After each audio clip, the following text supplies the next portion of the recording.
I'm Clemens Stachl. I'm a postdoc at the Media and Personality Lab in Stanford at the moment, and I'm happy to be here today to talk a bit about my research on how you can use smartphones and machine learning to learn more about people's psychology and how we can ideally combine these two methods to maybe get to a point where we can talk about mobile psychological assessment with smartphones.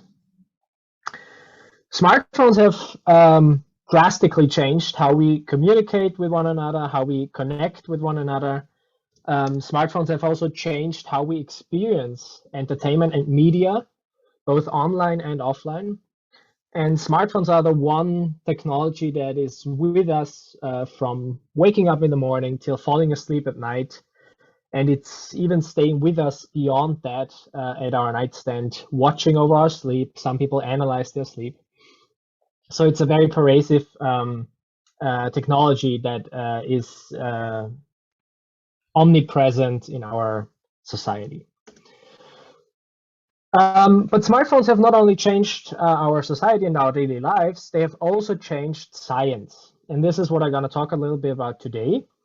Because smartphones have increasingly changed how research is done in fields such as psychology, what I'm going to talk about today, the behavioral sciences, medicine, public health, environmental sciences, biology, education increasingly, and also physics. Social physics, for example, is one area of the natural sciences where smartphones are increasingly being used as data collection devices, but also as devices to analyze data and the environment on the go very efficiently.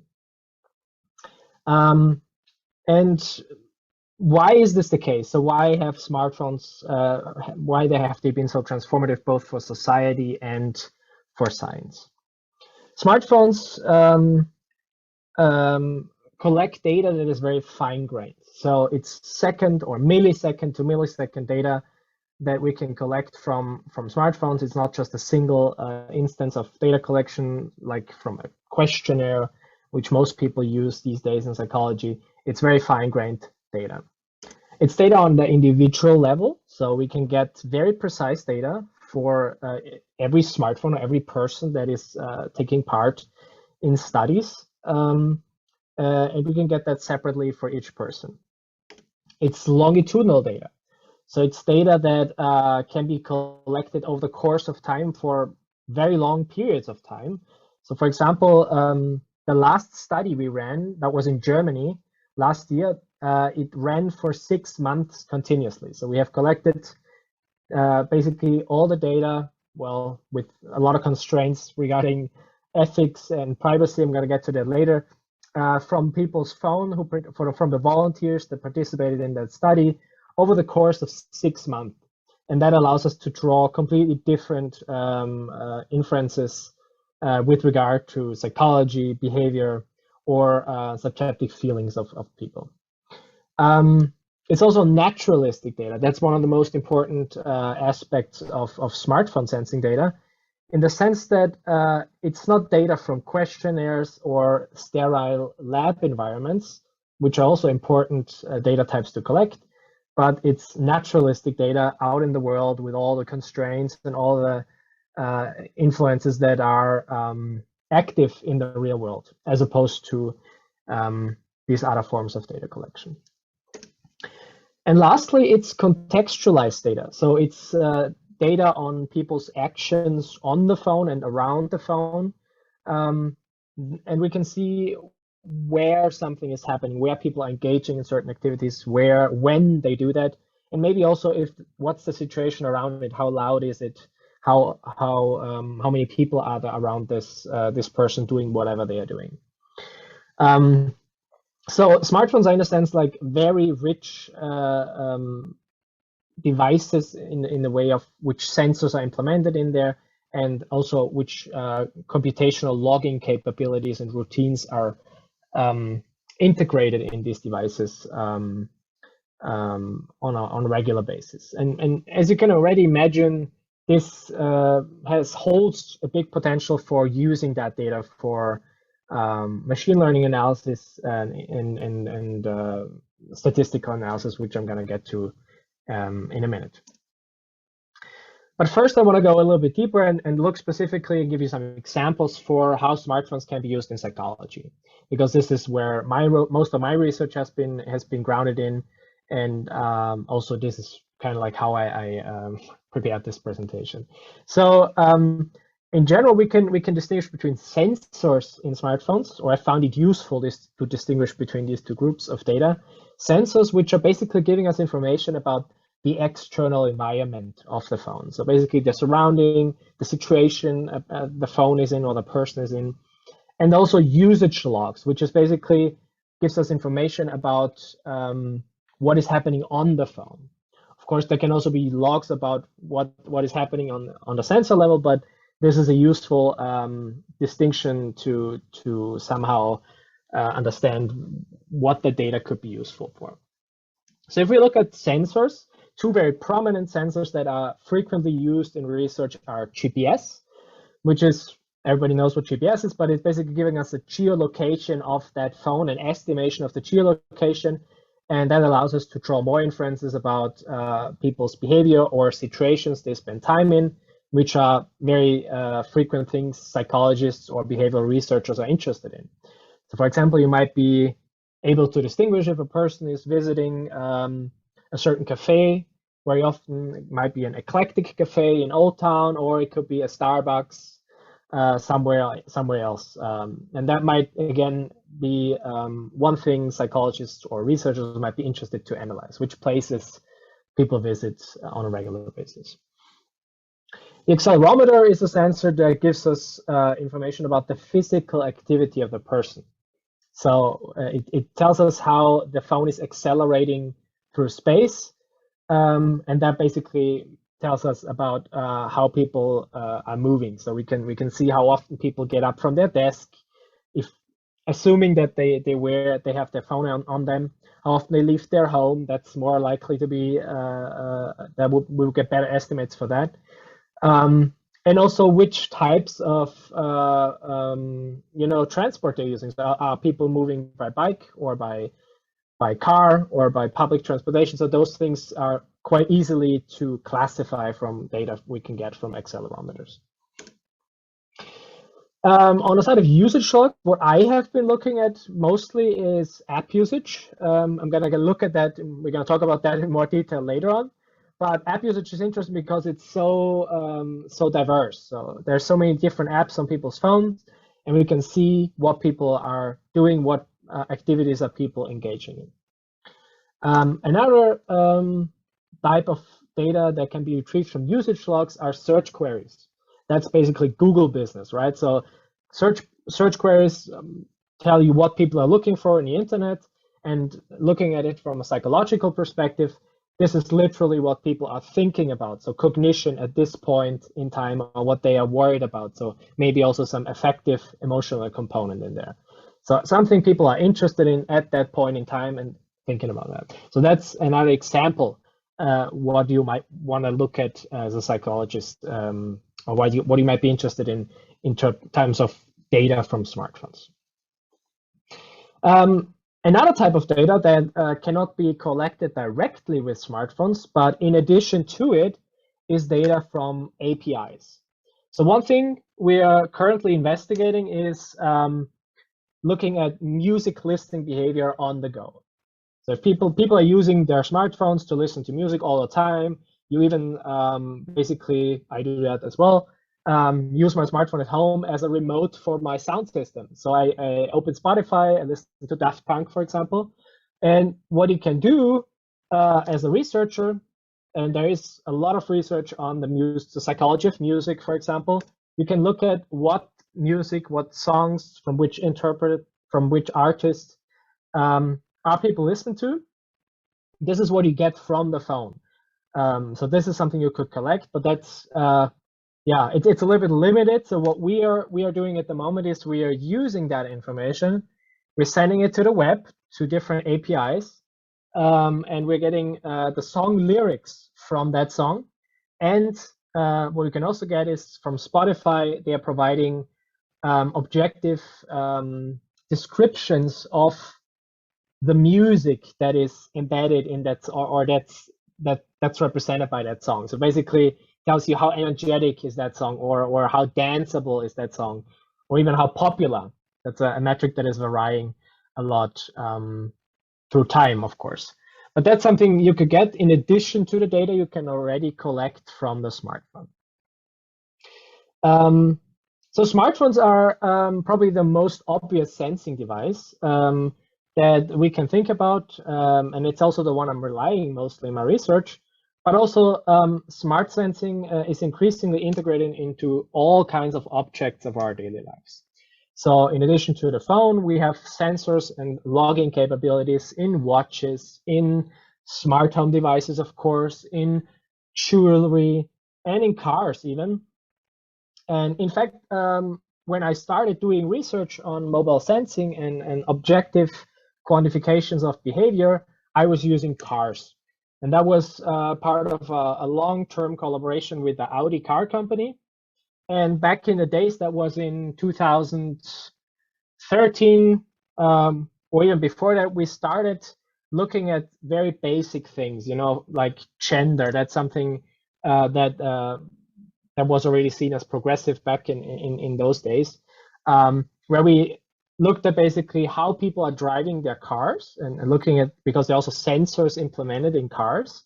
And so you can see how people steer, how people use the pedals in the car, how they're accelerating or deaccelerating.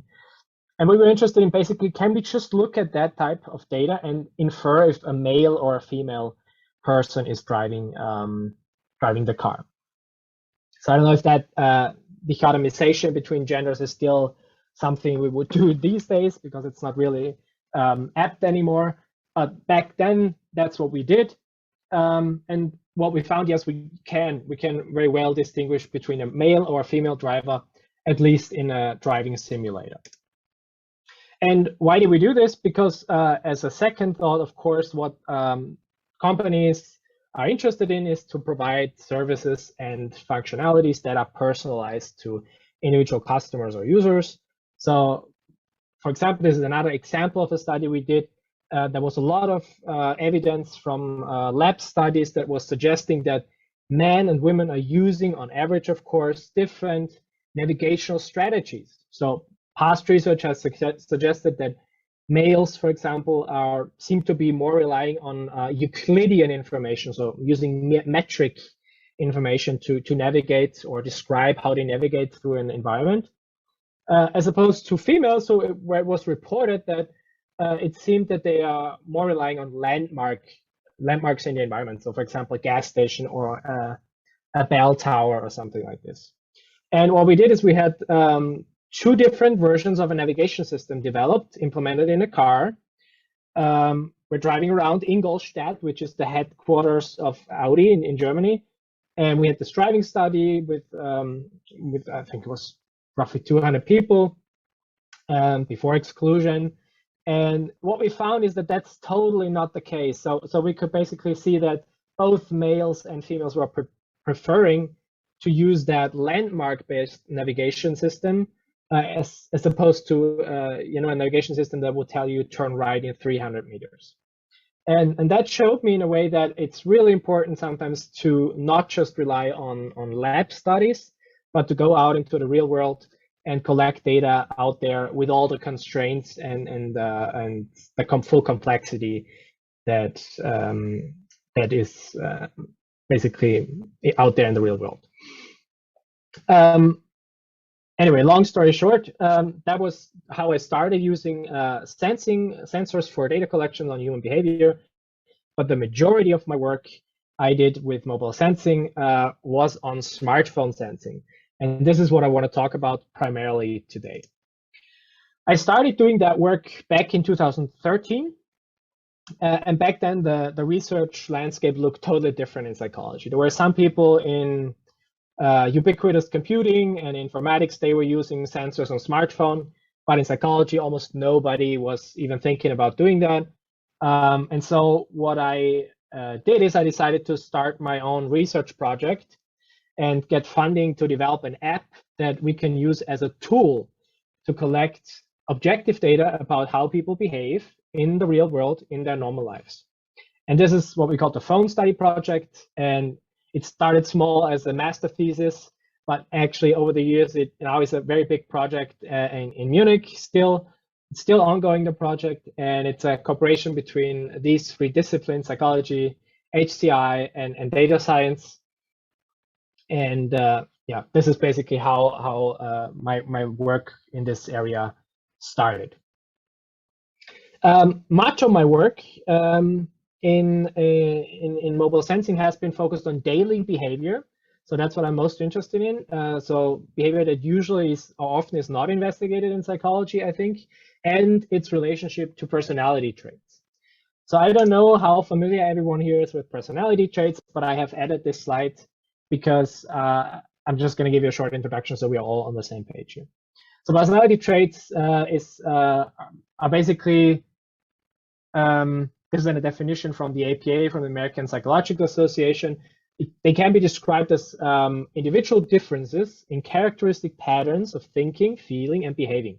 So basically how people are different, relatively stable over time, and which dimensions can be used to describe individual differences in thinking, feeling, and behaving. And there are, of course, different taxonomies, different models that have been proposed. But the most prominent one and the most frequently used is the Big Five personality taxonomy, also called the five-factor model.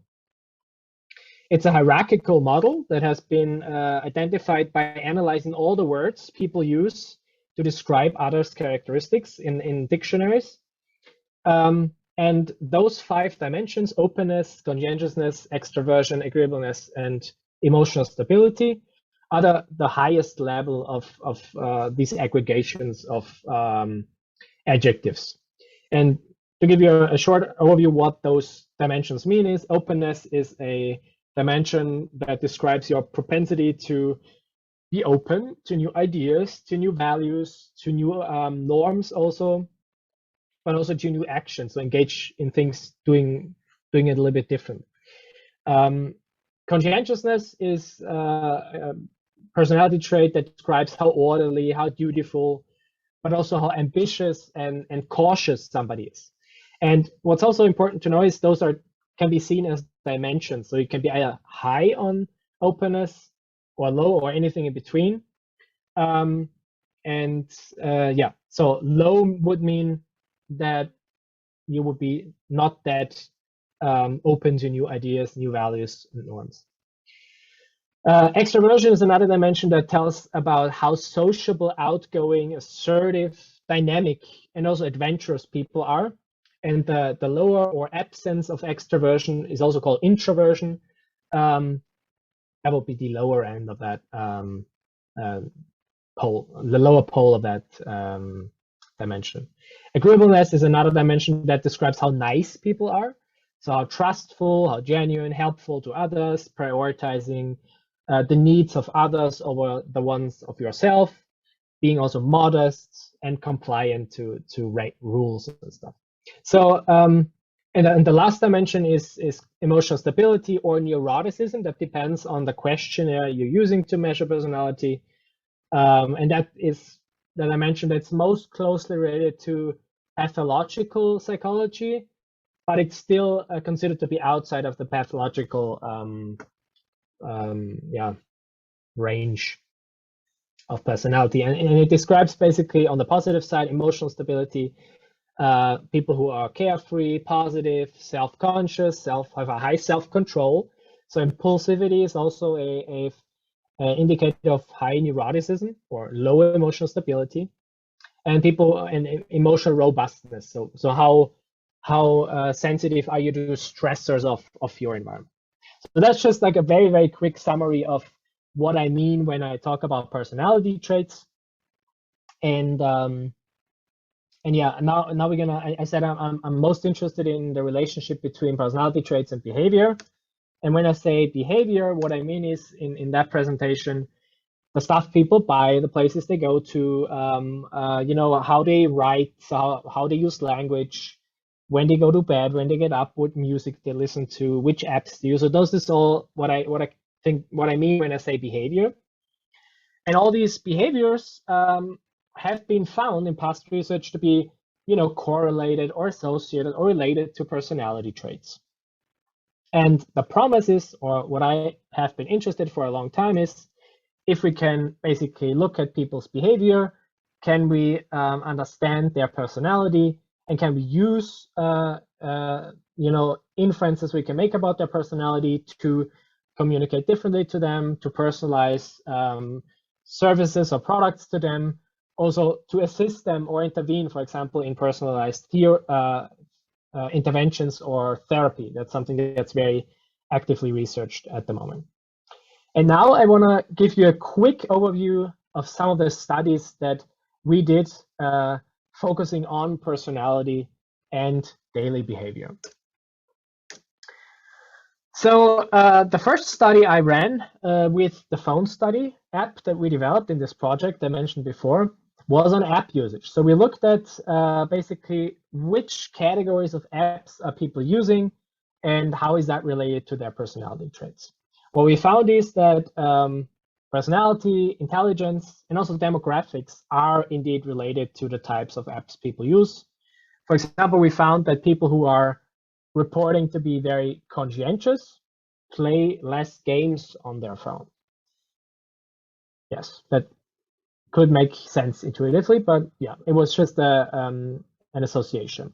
But what I want to talk about real quick is why I think that app usage is such an interesting thing to investigate as a psychologist on smartphones is because it's so diverse. So what you can see here on the left-hand side is a screenshot of, it's actually my phone, so my apps on my phone. And you can get a little idea of which apps I use regularly on my phone. So for example, Signal to communicate, but there's all kinds of apps you can think about these days that are basically representing very specific acts and very specific behaviors, very specific interests people might have. So for example, that SnowSafe app you can see there, that's an app that will tell you about the avalanche danger if you're going on a ski hike, which is something I like to do in the Alps from time to time. And so that will tell you a lot about that person already just by looking at that app. And that's also illustrating perfectly why it's such an interesting source of data to investigate. In another study that we ran, we were looking at sociability and communication behavior.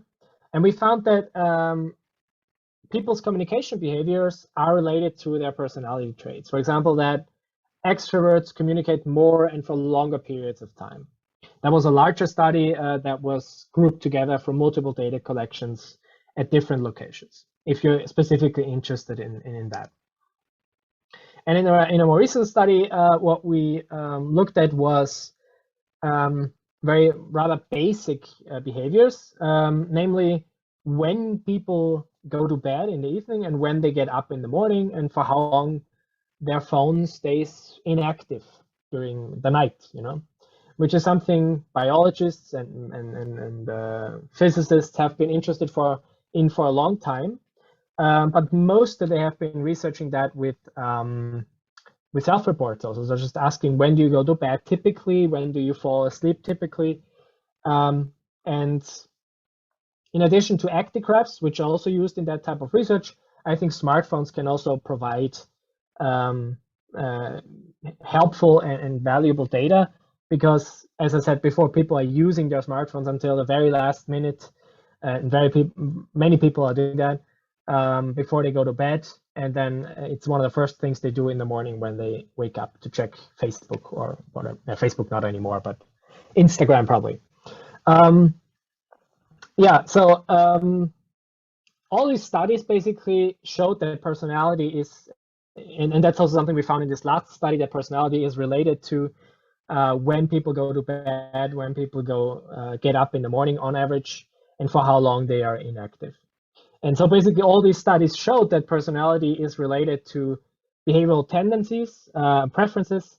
And this is the study I want to get to today and talk a little bit more detailed about is if we can actually use all that information about people's behavior, daily behaviors, to detect which personality traits people have by looking at their phone behaviors. And this is what we did in a recent study. There was a very big study, and it was it took very long time to prepare that study because we used so many different types of data. So we had a sample of 624 people, from each of which we had roughly 30 days of continuous behavioral data from their phones. It was around 25 million events. And what we did with that data is we extracted 1,800 features, so variables that describe the people's behaviors on, let's say, in different forms. So we had different estimators, and also we had different variables that we extracted to describe people's behaviors. Also to mention here, because that was very important aspect of that study, we did not, of course, collect all the data that we could have collected. So we were not collecting any names, any content of what people are writing on their phones, or any personal information such as what they contacts they had saved, numbers, anything like this. So basically rather high-level behaviors, like how often, how frequently, for how long do people engage in certain behaviors, such as communicating. What we also recorded or collected in addition to the behavioral data is we had data from a standardized personality trait questionnaire, very extensive one, 300-item questionnaire. So we were sure to get very good estimates for their latent personality traits.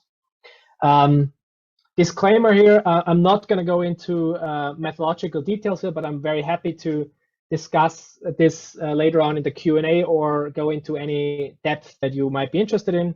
But just as a note, what we used for modeling, we used different models, random forests, to account for nonlinear effects in data, and elastic net models to account for a large number of linear effects in our data. And also worthwhile to mention is that all the analysis that I'm going to show you in a second, they have been adequately cross-validated in a nested fashion. So we made sure to not, train our models on the same data that we are evaluating on. So we had a strict separation of basically training the model and then evaluating how well we can predict personality on new cases, so for new people that the model hadn't seen before. So what did we find? Long story short, we found that yes, we can predict personality traits from people's behaviors we can collect with their phones, at least for most of the traits. And when I say most of the traits, what you can see here is it worked better for some traits than for others. So for extroversion, it on average worked best to predict personality trait scores for people. Openness, conscientiousness was also possible throughout, also on the facet level. That's the lower levels of personality.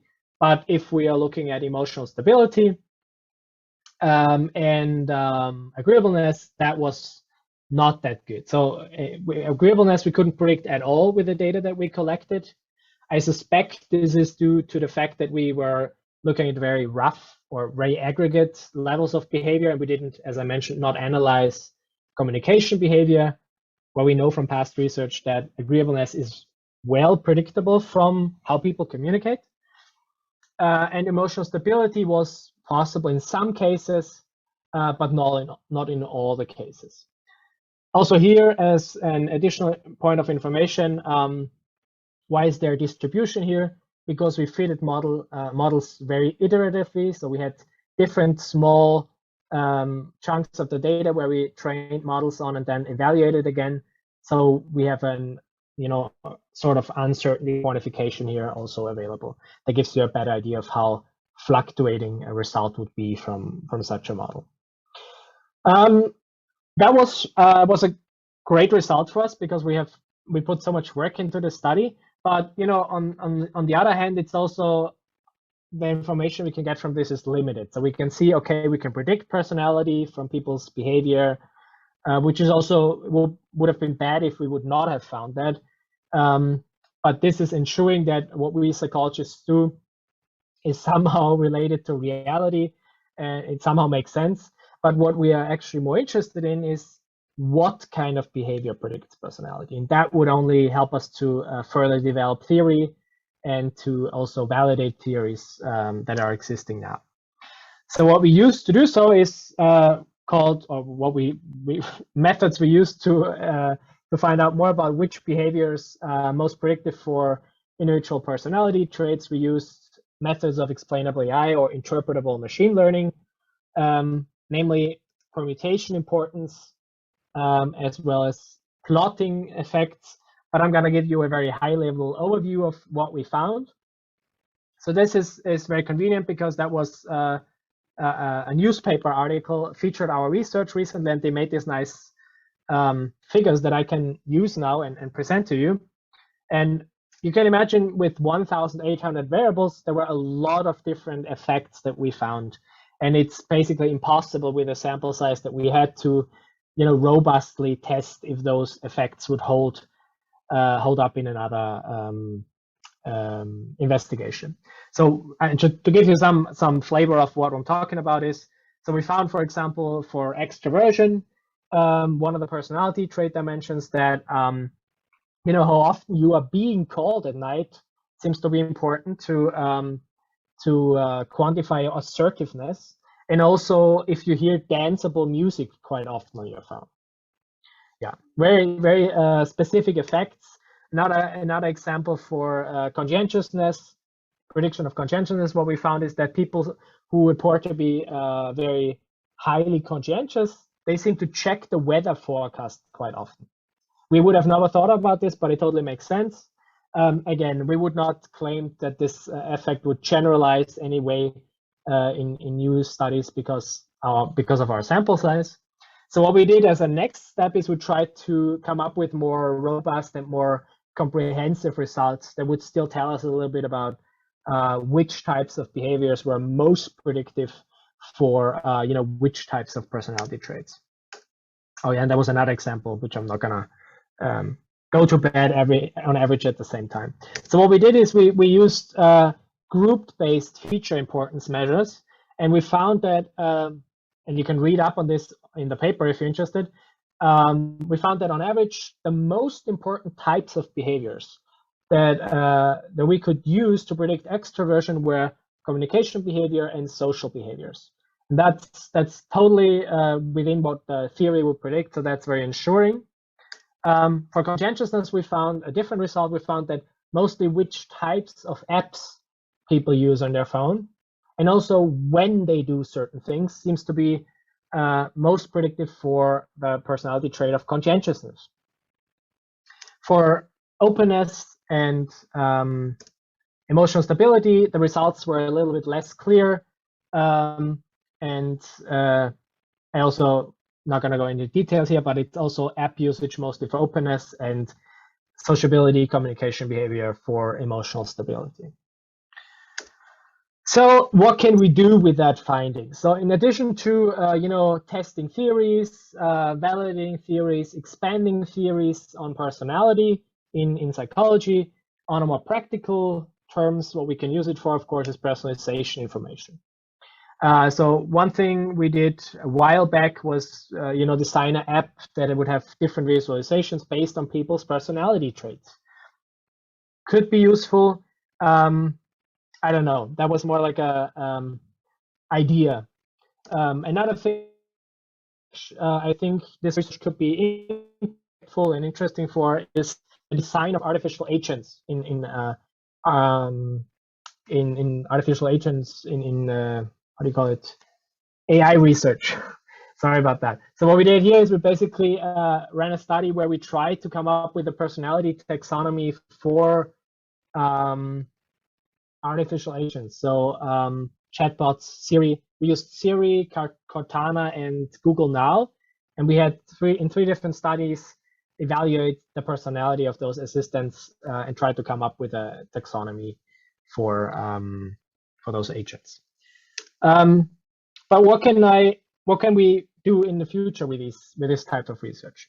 So one thing that I want to look at next, which is also part of an ongoing research project ready, is to try to see if we can detect people's emotions and situations people are spending time in from the data we can get from smartphone sensors and logs within smartphones. And that has direct implications, for example, for personalized modeling, which is increasingly being used for, tailoring therapeutic interventions to individual people. So we know that that's why psychotherapy is so complex, because you need very specific approaches to a very specific person.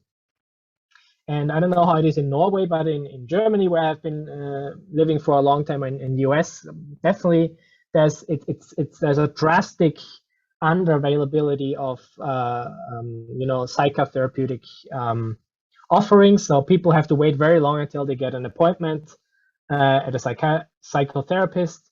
And so while I think probably smartphones or AI agents will not be able to completely replace psychotherapists, there might be a help that is very urgently needed, and that we can potentially provide by using data from smartphones to people in need.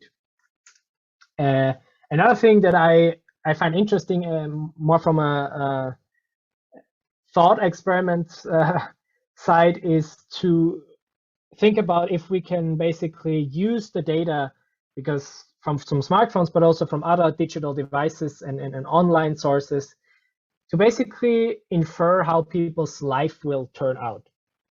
So, you can think about things like chronic diseases, or being happily married, or being successful in a job. Those are things psychologists are interested in the area of organizational psychology, work psychology, and maybe and potentially that's something that's open for investigation. We can see in people's behavior throughout their years or days how their lives might turn out later, and we can intervene before it is too late, before things chronify. So that's another study we are thinking about doing. And that's related to what I mentioned before, but applies to all of these. Potentially, by analyzing people's daily behaviors, we can create targeted behavioral interventions that would basically traject people to a more positive outcome on any of these aspects that we have been talking about. So last but not least, and that's applies to all these things, and you probably have thought about this already, and I'm sure if I'm looking into the chat window, there will be a lot of questions about ethical considerations and privacy. That's also something we are very interested in, and I'm happy that I'm at the moment collaborating with Maria on a paper where we're looking at some of those things and thinking more critical about, is it actually necessary to collect that much data? How can we limit the amount of data that we need to collect from people's phones to draw certain inferences, and what should be in general allowed to be collected from people's phones, even with consent, and even if it's with the best intentions, So things to consider here from an ethical point of view: these data that we are collecting, or that we can collect from people's smartphones, are very detailed records of their life. And I mentioned before, we have not even touched the full potential of what you can get from people's smartphones. And this is also why we are warning in our articles about the basically misuse of that data by third parties and companies, because it's actually very easy to get that data from people's phones. So behavioral data, but also data from on the environments people spend time in, and also, as you have seen before, the inferences you can make with that data. So that's something we are worried about a lot, and we want to do more research on in the future. And we have already taken a lot of countermeasures to keep the data criticality at a minimum. So we encrypt the data, we hash most of the data, which we don't need to know in detail. So for example, we don't need to know if you are calling Maria on the phone. We just need to know, and that might be interesting, how many different people are you having contact with, social contact with, and that might be an indicator. That might be already enough to paint a picture of your social environment. And of course, and that's mostly something for the future, but we're doing that already now with our data collections. You don't have to collect all the data in raw format. So you can collect some data with smartphone sensing and process it on the device, aggregate it on the device. For example, we do that with audio streams. So we have people answer certain questions. So we have also questionnaires on the phone. I didn't talk about that today, but we have them speak it into their phone. So how do you feel today? And then by speaking it into the phone, we can get audio analysis and compare the vocal patterns to a baseline and see if people's voice is different at that day, and if we can relate that to their feelings and stuff. And for that, for example, we don't need to know what people are writing. We don't need to know whom they're writing with. And that's something important to consider. To give you an example for the other extreme, and that's happening, and this is also where the research is going at the moment in the US. This is from another project at our department. It's called the Human Screenome Project, in which media researchers are basically taking screenshots of people's phone every 2 seconds. Which gives you an unprecedented granularity of, but this is also what's happening on a daily basis, as you're using your phone and you're using apps and you're using certain operating systems. So at this point, I'm pretty much at the end of my presentation, unless this video starts again. And